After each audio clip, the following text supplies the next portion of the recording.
প্রশান্তি জড়িত নিদ্রা মানুষের জীবনের একটা অত্যন্ত গুরুত্বপূর্ণ সুখ এবং প্রয়োজনীয়তাও।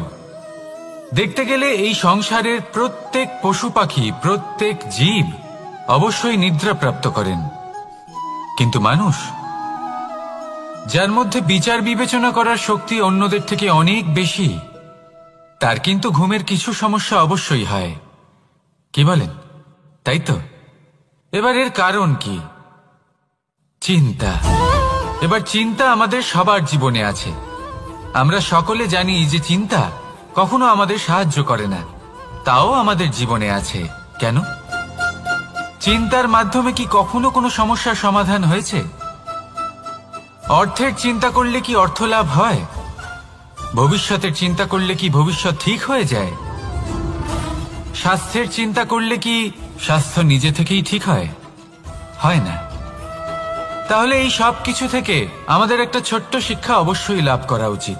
আপনিও আপনার কাঁধ থেকে চিন্তার এই বোঝা নামিয়ে ফেলুন, আর এই সব ইচ্ছে একত্রিত হয়ে আমাদের মনে চিন্তা উৎপন্ন করে।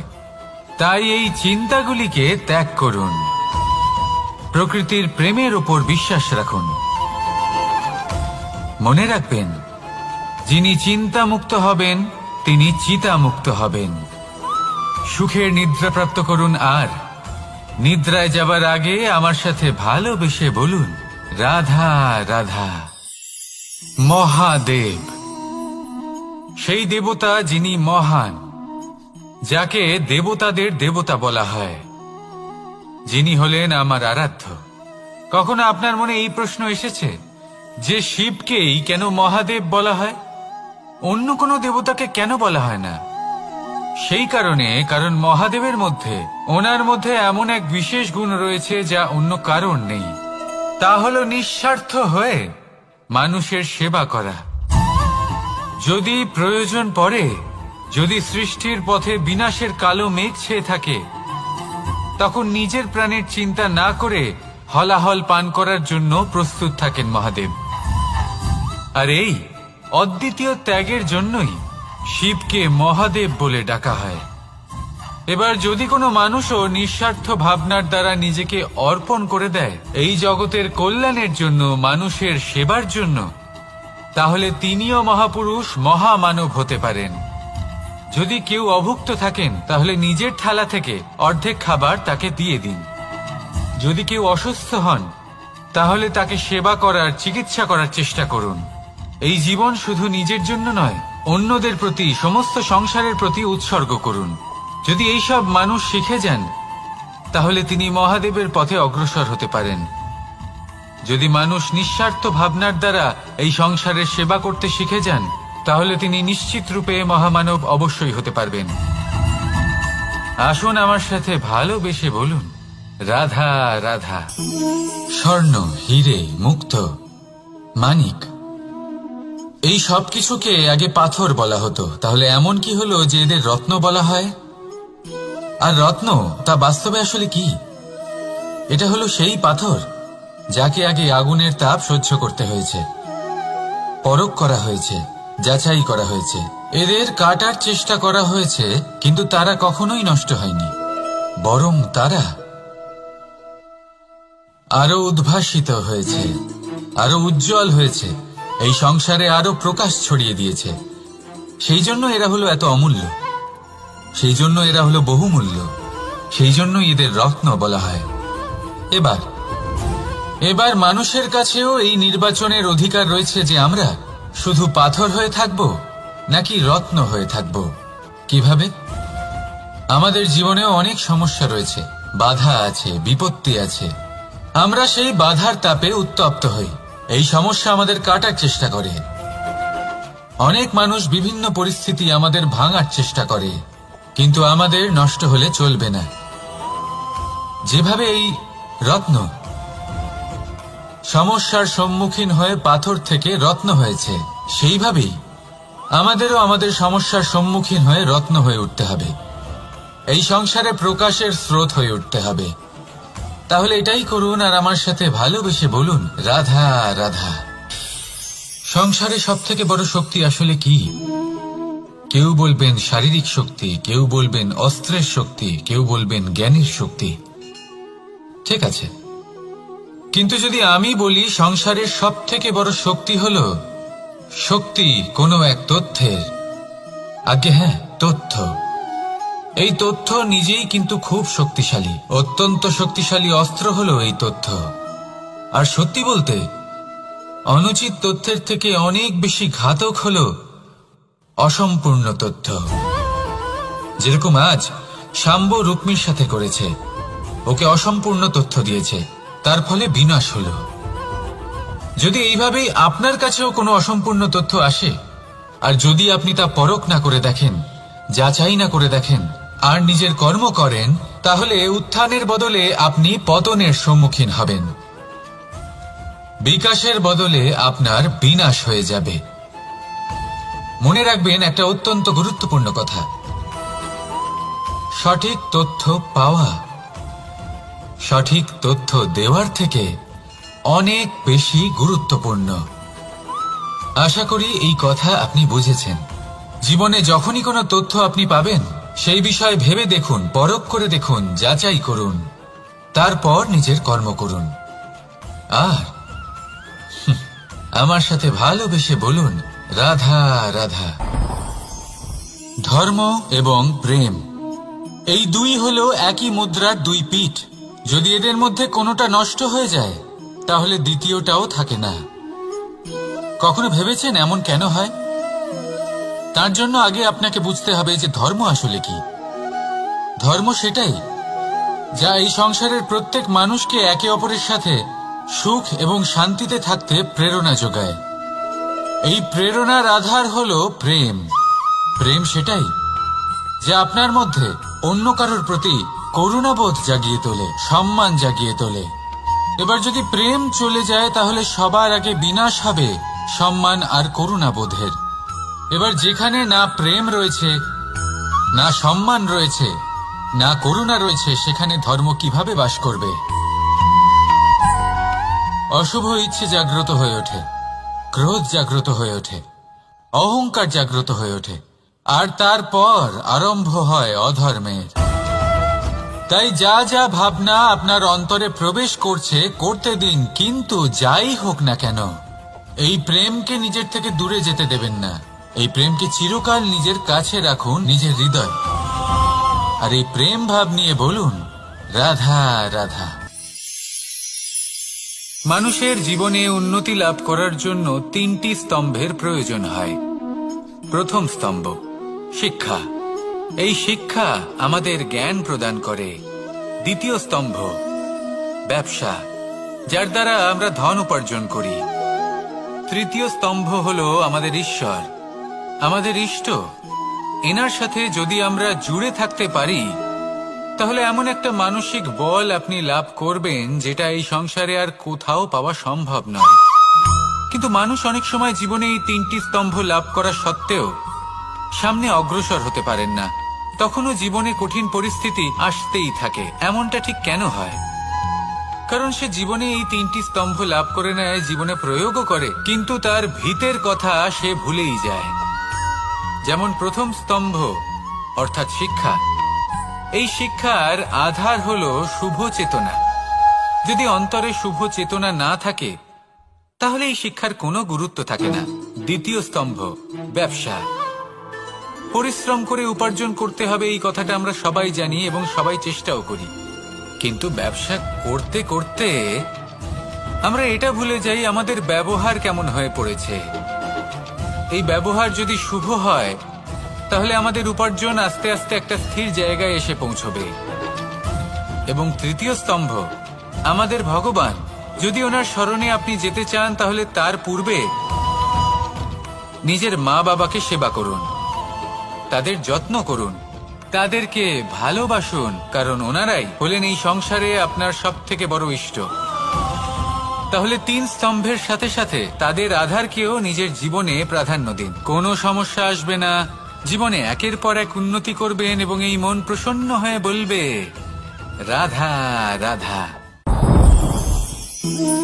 সুখ, দুঃখ এবং শক্তি, এই তিন হলো এই সংসারের ত্রিদেবের মতো। আমাদের জীবনে যা কিছু ঘটছে এই তিনটির ভিত্তির উপরেই হচ্ছে। আসলে এই সংসারের একটা নিয়ম আছে, যখনই আপনি কিছু লাভ করেন এই সংসার আপনার পরীক্ষা নেয়। এটা জানার জন্য আপনার পরীক্ষা নেয় যে আপনি যা কিছুই লাভ করেছেন আপনি কি আদৌ সেটার যোগ্য কিনা। ঠিক সেইভাবেই এই সুখ, দুঃখ এবং শক্তি আপনার পরীক্ষা নিয়ে থাকে। যখন সুখ আসে তখন সে আপনার পরীক্ষা নেয় যে আপনার মধ্যে অহংবোধ জাগ্রত হয়নি তো।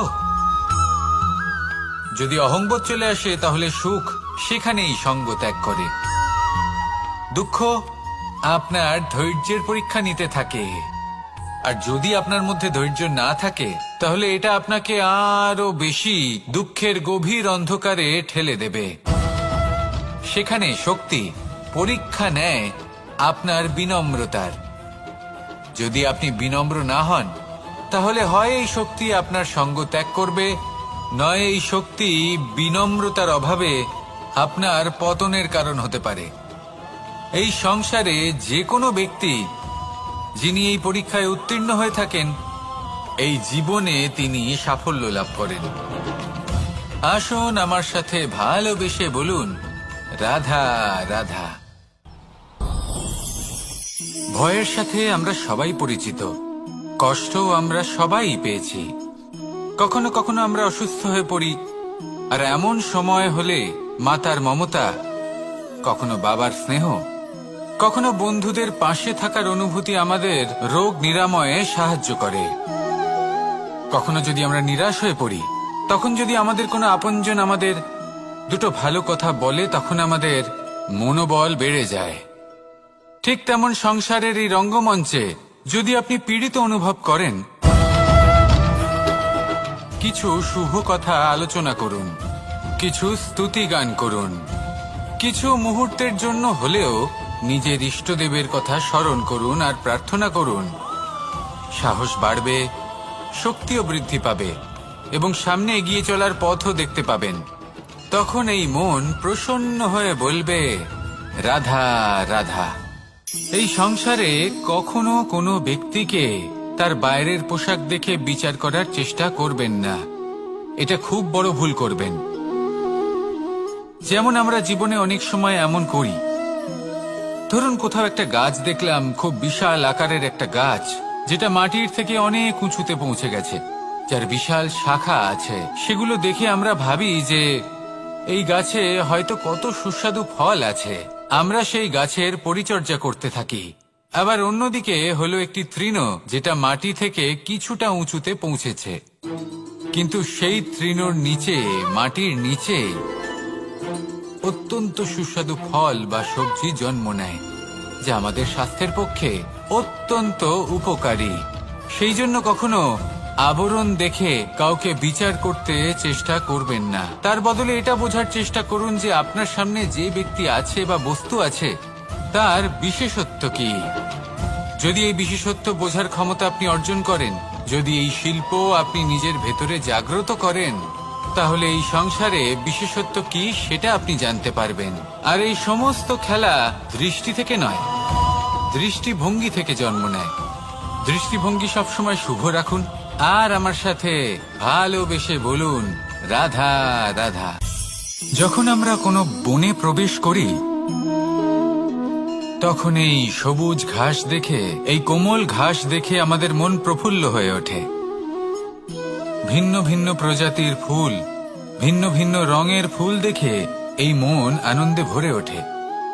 এখানে শিশুরা আনন্দ লাভ করে, বড়রা ভোজন গ্রহণ করেন, কথাবার্তা বলেন, হাঁটাহাঁটি করে বেড়ান।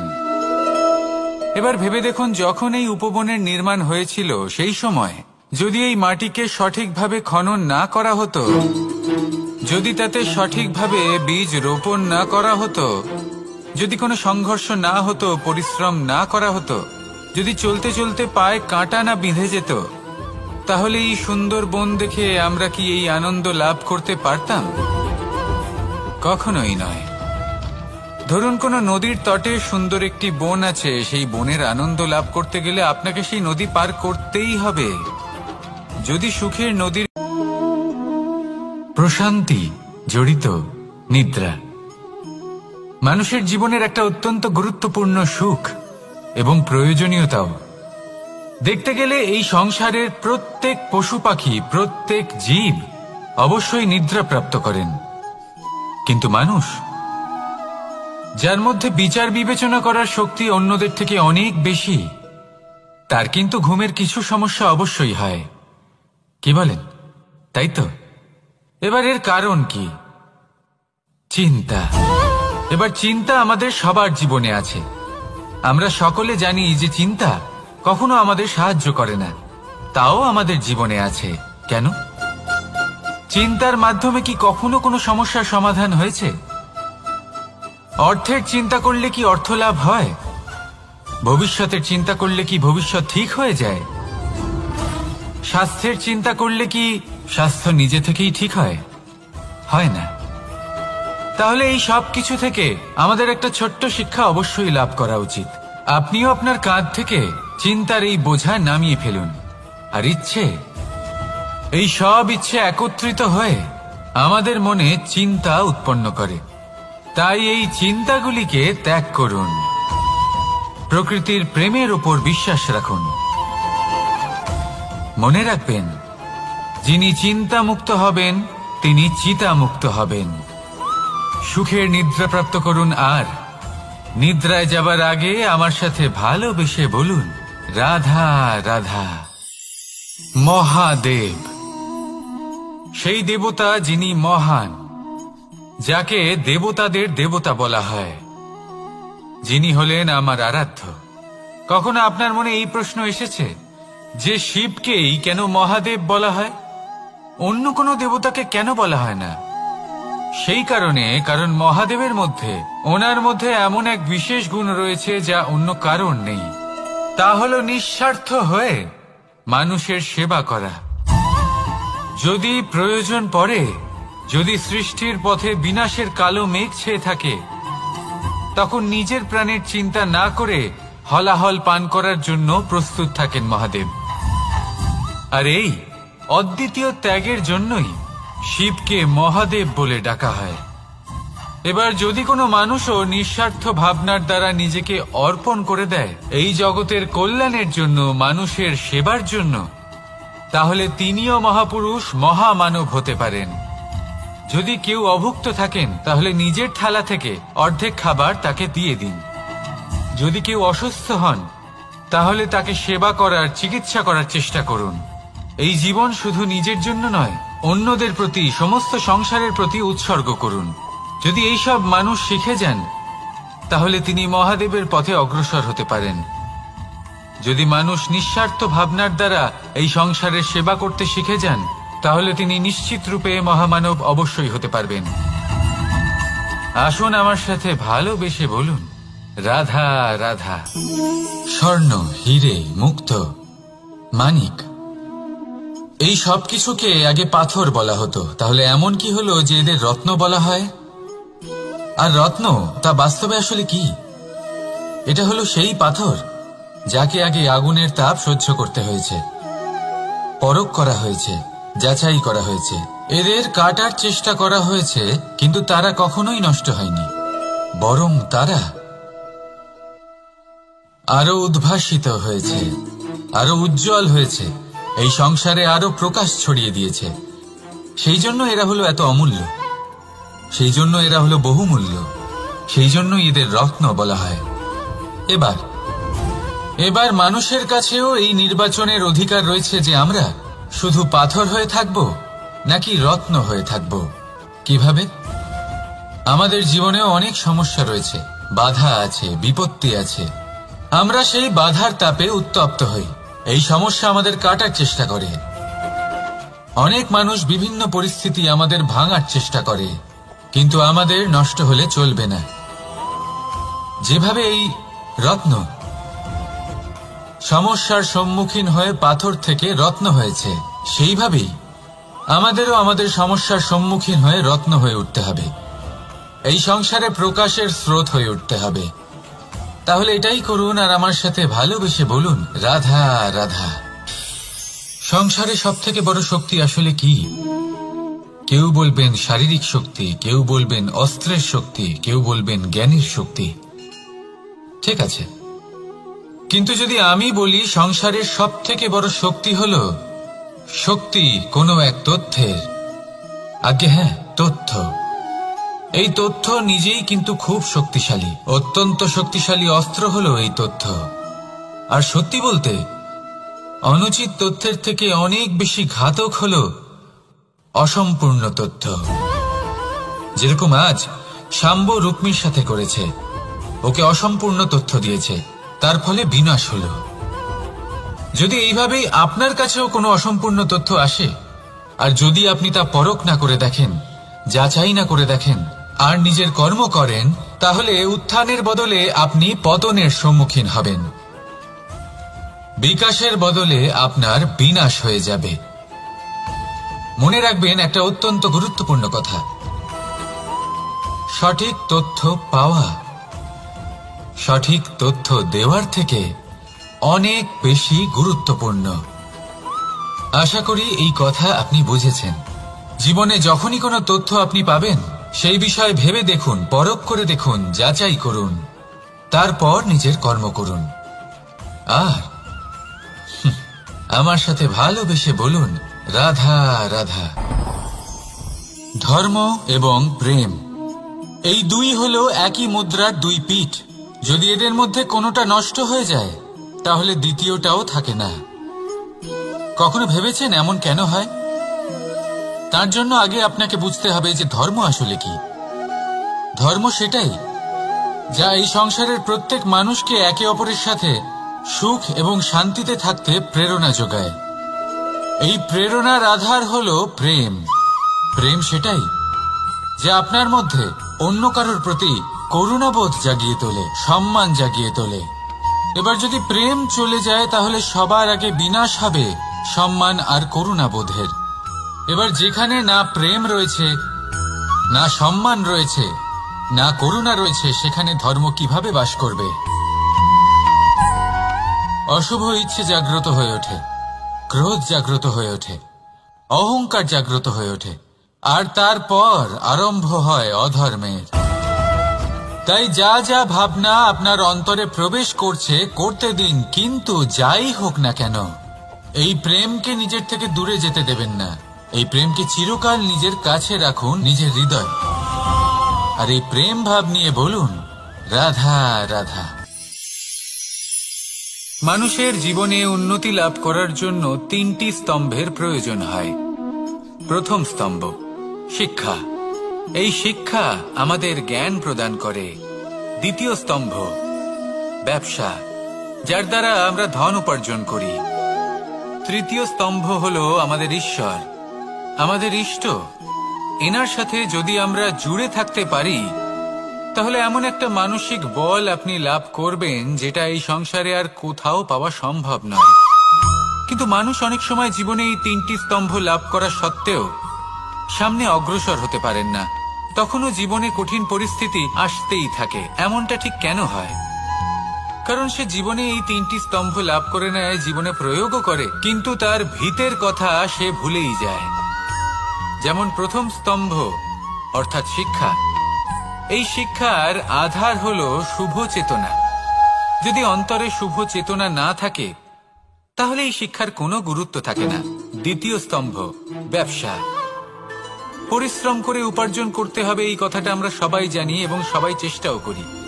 কিন্তু ব্যবসা করতে করতে আমরা এটা ভুলে যাই আমাদের ব্যবহার কেমন হয়ে পড়েছে। এই ব্যবহার যদি শুভ হয়, তাহলে আমাদের উপার্জন আস্তে আস্তে একটা স্থির জায়গায় এসে পৌঁছবে। এবং তৃতীয় স্তম্ভ আমাদের ভগবান। যদি ওনার স্মরণে আপনি যেতে চান, তাহলে তার পূর্বে নিজের মা বাবাকে সেবা করুন, তাদের যত্ন করুন, তাদেরকে ভালোবাসুন, কারণ ওনারাই হলেন এই সংসারে আপনার সব থেকে বড় ইষ্ট। তাহলে তিন স্তম্ভের সাথে সাথে তাদের আধারকেও নিজের জীবনে প্রাধান্য দিন। কোনো সমস্যা আসবে না, জীবনে একের পর এক উন্নতি করবেন এবং এই মন প্রসন্ন হয়ে বলবে, রাধা রাধা। সুখ, দুঃখ, এবং শক্তি। এই তিন হলো এই সংসারের ত্রিদেবের মতো। আমাদের জীবনে যা কিছু ঘটছে এই তিনটির ভিত্তির উপরেই হচ্ছে। আসলে এই সংসারের একটা নিয়ম আছে, যখনই আপনি কিছু লাভ করেন এই সংসার আপনার পরীক্ষা নেয়। এটা জানার জন্য আপনার পরীক্ষা নেয় যে আপনি যা কিছুই লাভ করেছেন আপনি কি আদৌ সেটার যোগ্য কিনা। ঠিক সেইভাবেই এই সুখ, দুঃখ এবং শক্তি আপনার পরীক্ষা নিয়ে থাকে। যখন সুখ আসে তখন সে আপনার পরীক্ষা নেয় যে আপনার মধ্যে অহংবোধ জাগ্রত হয়নি তো। যদি অহংবোধ চলে আসে তাহলে সুখ সেখানেই সঙ্গ ত্যাগ করে। দুঃখ আপনার ধৈর্যের পরীক্ষা নিতে থাকে, আর যদি আপনার মধ্যে ধৈর্য না থাকে তাহলে এটা আপনাকে আরো বেশি দুঃখের গভীর অন্ধকারে ঠেলে দেবে। সেখানে শক্তি পরীক্ষা নেয় আপনার বিনম্রতার। যদি আপনি বিনম্র না হন তাহলে হয় এই শক্তি আপনার সঙ্গ ত্যাগ করবে, নয় এই শক্তি বিনম্রতার অভাবে আপনার পতনের কারণ হতে পারে। এই সংসারে যে কোনো ব্যক্তি যিনি এই পরীক্ষায় উত্তীর্ণ হয়ে থাকেন এই জীবনে তিনি সাফল্য লাভ করেন। আসুন আমার সাথে ভালোবেসে বলুন, রাধা রাধা। ভয়ের সাথে আমরা সবাই পরিচিত, কষ্ট আমরা সবাই পেয়েছি। কখনো কখনো আমরা অসুস্থ হয়ে পড়ি, আর এমন সময় হলে মাতার মমতা, কখনো বাবার স্নেহ, কখনো বন্ধুদের পাশে থাকার অনুভূতি আমাদের রোগ নিরাময়ে সাহায্য করে। কখনো যদি আমরা নিরাশ হয়ে পড়ি, তখন যদি আমাদের কোনো আপনজন আমাদের দুটো ভালো কথা বলে তখন আমাদের মনোবল বেড়ে যায়। ঠিক তেমন সংসারের এই রঙ্গমঞ্চে যদি আপনি পীড়িত অনুভব করেন, কিছু শুভ কথা আলোচনা করুন, কিছু স্তুতি গান করুন, কিছু মুহূর্তের জন্য হলেও নিজের ইষ্টদেবের কথা স্মরণ করুন আর প্রার্থনা করুন।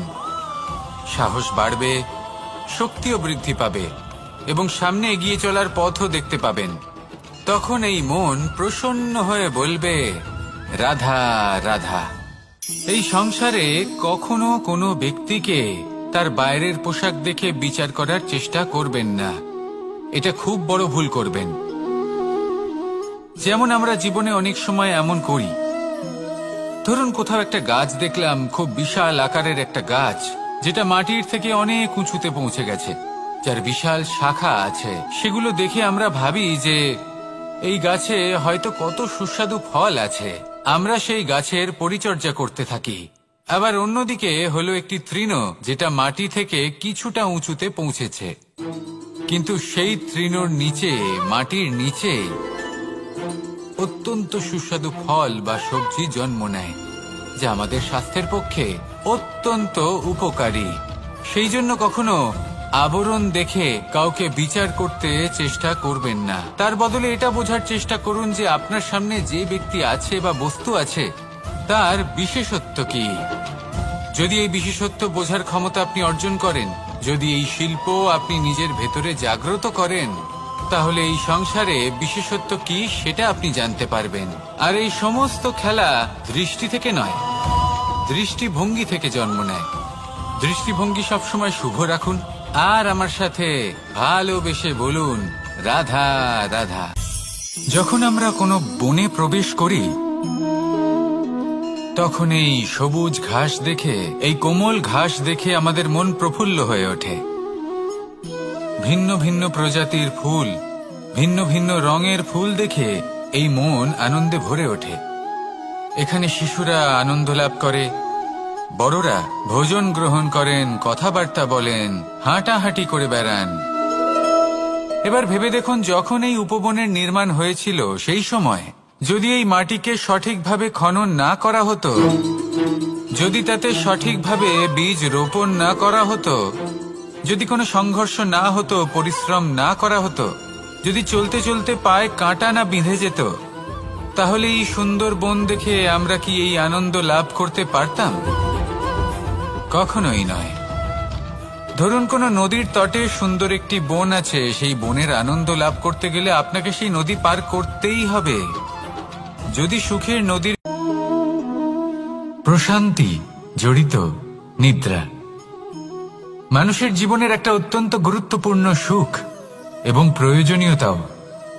দেখতে গেলে এই সংসারের প্রত্যেক পশু পাখি, প্রত্যেক জীব অবশ্যই নিদ্রা প্রাপ্ত করেন, কিন্তু মানুষ, যার মধ্যে বিচার বিবেচনা করার শক্তি অন্যদের থেকে অনেক বেশি, তার কিন্তু ঘুমের কিছু সমস্যা অবশ্যই হয়। কি বলেন, তাই তো? এবার এর কারণ কি? চিন্তা। এবার চিন্তা আমাদের সবার জীবনে আছে। আমরা সকলে জানি যে চিন্তা কখনো আমাদের সাহায্য করে না, তাও আমাদের জীবনে আছে। কেন? চিন্তার মাধ্যমে কি কখনো কোনো সমস্যার সমাধান হয়েছে? অর্থের চিন্তা করলে কি অর্থ লাভ হয়? ভবিষ্যতের চিন্তা করলে কি ভবিষ্যৎ ঠিক হয়ে যায়? স্বাস্থ্যের চিন্তা করলে কি স্বাস্থ্য নিজে থেকেই ঠিক হয়? হয় না। তাহলে এই সব কিছু থেকে আমাদের একটা ছোট্ট শিক্ষা অবশ্যই লাভ করা উচিত। আপনিও আপনার কাঁধ থেকে চিন্তার এই বোঝা নামিয়ে ফেলুন। আর ইচ্ছে, এই সব ইচ্ছে একত্রিত হয়ে আমাদের মনে চিন্তা উৎপন্ন করে। তাই এই চিন্তাগুলিকে ত্যাগ করুন। প্রকৃতির প্রেমের উপর বিশ্বাস রাখুন। মনে রাখবেন, যিনি চিন্তা মুক্ত হবেন তিনি চিতা মুক্ত হবেন। সুখের নিদ্রা প্রাপ্ত করুন, আর নিদ্রায় যাবার আগে আমার সাথে ভালোবেসে বলুন, রাধা রাধা। মহাদেব সেই দেবতা যিনি মহান, যাকে দেবতাদের দেবতা বলা হয়, যিনি হলেন আমার আরাধ্য। কখনো আপনার মনে এই প্রশ্ন এসেছে যে শিবকেই কেন মহাদেব বলা হয়, অন্য কোনো দেবতাকে কেন বলা হয় না? সেই কারণ মহাদেবের মধ্যে, ওনার মধ্যে এমন এক বিশেষ গুণ রয়েছে যা অন্য কারণ নেই। তা হলো নিঃস্বার্থ হয়ে মানুষের সেবা করা। যদি প্রয়োজন পড়ে, যদি সৃষ্টির পথে বিনাশের কালো মেঘ ছেয়ে থাকে, তখন নিজের প্রাণের চিন্তা না করে হলাহল পান করার জন্য প্রস্তুত থাকেন মহাদেব। আর এই অদ্বিতীয় ত্যাগের জন্যই শিবকে মহাদেব বলে ডাকা হয়। এবার যদি কোনো মানুষও নিঃস্বার্থ ভাবনার দ্বারা নিজেকে অর্পণ করে দেয় এই জগতের কল্যাণের জন্য, মানুষের সেবার জন্য, তাহলে তিনিও মহাপুরুষ, মহামানব হতে পারেন। যদি কেউ অভুক্ত থাকেন, তাহলে নিজের থালা থেকে অর্ধেক খাবার তাকে দিয়ে দিন। যদি কেউ অসুস্থ হন, তাহলে তাকে সেবা করার, চিকিৎসা করার চেষ্টা করুন। এই জীবন শুধু নিজের জন্য নয়, অন্যদের প্রতি, সমস্ত সংসারের প্রতি উৎসর্গ করুন। যদি এই সব মানুষ শিখে যান, তাহলে তিনি মহাদেবের পথে অগ্রসর হতে পারেন। যদি মানুষ নিঃস্বার্থ ভাবনার দ্বারা এই সংসারের সেবা করতে শিখে যান, তাহলে তিনি নিশ্চিত রূপে মহামানব অবশ্যই হতে পারবেন। আসুন আমার সাথে ভালোবেসে বলুন, রাধা রাধা। স্বর্ণ, হিরে, মুক্ত, মানিক, এই সব কিছুকে আগে পাথর বলা হতো। তাহলে এমন কি হলো যে এদের রত্ন বলা হয়? আর রত্ন তা বাস্তবে আসলে কি? এটা হলো সেই পাথর যাকে আগে আগুনের তাপ সহ্য করতে হয়েছে, পরখ করা হয়েছে, যাচাই করা হয়েছে, এদের কাটার চেষ্টা করা হয়েছে, কিন্তু তারা কখনোই নষ্ট হয়নি, বরং তারা আরো উদ্ভাসিত হয়েছে, আরো উজ্জ্বল হয়েছে, এই সংসারে আরো প্রকাশ ছড়িয়ে দিয়েছে। সেই জন্য এরা হলো এত অমূল্য, সেই জন্য এরা হলো বহুমূল্য, সেই জন্য এদের রত্ন বলা হয়। এবার মানুষের কাছেও এই নির্বাচনের অধিকার রয়েছে যে আমরা শুধু পাথর হয়ে থাকব নাকি রত্ন হয়ে থাকব। কিভাবে? আমাদের জীবনেও অনেক সমস্যা রয়েছে, বাধা আছে, বিপত্তি আছে। আমরা সেই বাধার তাপে উত্তপ্ত হই, এই সমস্যা আমাদের কাটার চেষ্টা করে। অনেক মানুষ বিভিন্ন পরিস্থিতি আমাদের ভাঙার চেষ্টা করে, কিন্তু আমাদের নষ্ট হলে চলবে না। যেভাবে এই রত্ন সমস্যার সম্মুখীন হয়ে পাথর থেকে রত্ন হয়েছে, সেইভাবেই আমাদেরও আমাদের সমস্যার সম্মুখীন হয়ে রত্ন হয়ে উঠতে হবে। এই সংসারে প্রকাশের স্রোত হয়ে উঠতে হবে। তাহলে এটাই করুন আর আমার সাথে ভালোবেসে বলুন, রাধা রাধা। সংসারে সব থেকে বড় শক্তি আসলে কি? কেউ বলবেন শারীরিক শক্তি, কেউ বলবেন অস্ত্রের শক্তি, কেউ বলবেন জ্ঞানের শক্তি। ঠিক আছে, কিন্তু যদি আমি বলি সংসারের সব থেকে বড় শক্তি হল শক্তি কোনো এক তথ্যের, আগে হ্যাঁ, তথ্য। এই তথ্য নিজেই কিন্তু খুব শক্তিশালী, অত্যন্ত শক্তিশালী অস্ত্র হলো এই তথ্য। আর সত্যি বলতে অনুচিত তথ্যের থেকে অনেক বেশি ঘাতক হলো অসম্পূর্ণ তথ্য। যেরকম আজ শাম্ব রুক্মির সাথে করেছে, ওকে অসম্পূর্ণ তথ্য দিয়েছে, তার ফলে বিনাশ হলো। যদি এইভাবেই আপনার কাছেও কোনো অসম্পূর্ণ তথ্য আসে, আর যদি আপনি তা পরখ না করে দেখেন, যাচাই না করে দেখেন, আর নিজের কর্ম করেন, তাহলে উত্থানের বদলে আপনি পতনের সম্মুখীন হবেন। বিকাশের বদলে আপনার বিনাশ হয়ে যাবে। মনে রাখবেন একটা অত্যন্ত গুরুত্বপূর্ণ কথা, সঠিক তথ্য পাওয়া সঠিক তথ্য দেওয়ার থেকে অনেক বেশি গুরুত্বপূর্ণ। আশা করি এই কথা আপনি বুঝেছেন। জীবনে যখনই কোনো তথ্য আপনি পাবেন, সেই বিষয়ে ভেবে দেখুন, পরখ করে দেখুন, যাচাই করুন, তারপর নিজের কর্ম করুন। আর আমার সাথে ভালোবেসে বলুন, রাধা রাধা। ধর্ম এবং প্রেম, এই দুই হলো একই মুদ্রার দুই পিঠ। যদি এদের মধ্যে কোনোটা নষ্ট হয়ে যায়, তাহলে দ্বিতীয়টাও থাকে না। কখনো ভেবেছেন এমন কেন হয়? তার জন্য আগে আপনাকে বুঝতে হবে যে ধর্ম আসলে কি। ধর্ম সেটাই যা এই সংসারের প্রত্যেক মানুষকে একে অপরের সাথে সুখ এবং শান্তিতে থাকতে প্রেরণা যোগায়। এই প্রেরণার আধার হলো প্রেম। প্রেম সেটাই যা আপনার মধ্যে অন্য কারোর প্রতি করুণাবোধ জাগিয়ে তোলে, সম্মান জাগিয়ে তোলে। এবার যদি প্রেম চলে যায়, তাহলে সবার আগে বিনাশ হবে সম্মান আর করুণাবোধের। এবার যেখানে না প্রেম রয়েছে, না সম্মান রয়েছে, না করুণা রয়েছে, সেখানে ধর্ম কিভাবে বাস করবে? অশুভ ইচ্ছে জাগ্রত হয়ে ওঠে, ক্রোধ জাগ্রত হয়ে ওঠে, অহংকার জাগ্রত হয়ে ওঠে, আর তারপর আরম্ভ হয় অধর্মের।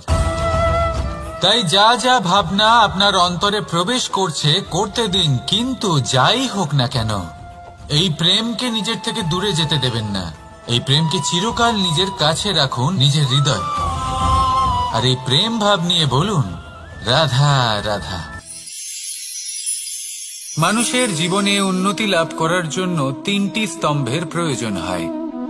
প্রথম স্তম্ভ শিক্ষা। এই শিক্ষা আমাদের জ্ঞান প্রদান করে। দ্বিতীয় স্তম্ভ ব্যবসা, যার দ্বারা আমরা ধন উপার্জন করি। তৃতীয় স্তম্ভ হলো আমাদের ঈশ্বর, আমাদের ইষ্ট। এনার সাথে যদি আমরা জুড়ে থাকতে পারি, তাহলে এমন একটা মানসিক বল আপনি লাভ করবেন যেটা এই সংসারে আর কোথাও পাওয়া সম্ভব নয়। কিন্তু মানুষ অনেক সময় জীবনে এই তিনটি স্তম্ভ লাভ করা সত্ত্বেও সামনে অগ্রসর হতে পারেন না। তখনও জীবনে কঠিন পরিস্থিতি আসতেই থাকে। এমনটা ঠিক কেন হয়? কারণ সে জীবনে এই তিনটি স্তম্ভ লাভ করে নেয়, জীবনে প্রয়োগও করে, কিন্তু তার ভিতের কথা সে ভুলেই যায়। যেমন প্রথম স্তম্ভ অর্থাৎ শিক্ষা। এই শিক্ষার আধার হলো শুভ চেতনা। যদি অন্তরে শুভ চেতনা না থাকে, তাহলে এই শিক্ষার কোনো গুরুত্ব থাকে না। দ্বিতীয় স্তম্ভ ব্যবসা। পরিশ্রম করে উপার্জন করতে হবে, এই কথাটা আমরা সবাই জানি এবং সবাই চেষ্টাও করি। কিন্তু ব্যবসা করতে করতে আমরা এটা ভুলে যাই আমাদের ব্যবহার কেমন হয়ে পড়েছে। এই ব্যবহার যদি শুভ হয়, তাহলে আমাদের উপার্জন আস্তে আস্তে একটা স্থির জায়গায় এসে পৌঁছবে। এবং তৃতীয় স্তম্ভ আমাদের ভগবান। যদি ওনার স্মরণে আপনি যেতে চান, তাহলে তার পূর্বে নিজের মা বাবাকে সেবা করুন, তাদের যত্ন করুন, তাদেরকে ভালোবাসুন, কারণ ওনারাই হলেন এই সংসারে আপনার সব থেকে বড় ইষ্ট। তাহলে তিন স্তম্ভের সাথে সাথে তাদের আধারকেও নিজের জীবনে প্রাধান্য দিন। কোনো সমস্যা আসবে না, জীবনে একের পর এক উন্নতি করবেন এবং এই মন প্রসন্ন হয়ে বলবে, রাধা রাধা।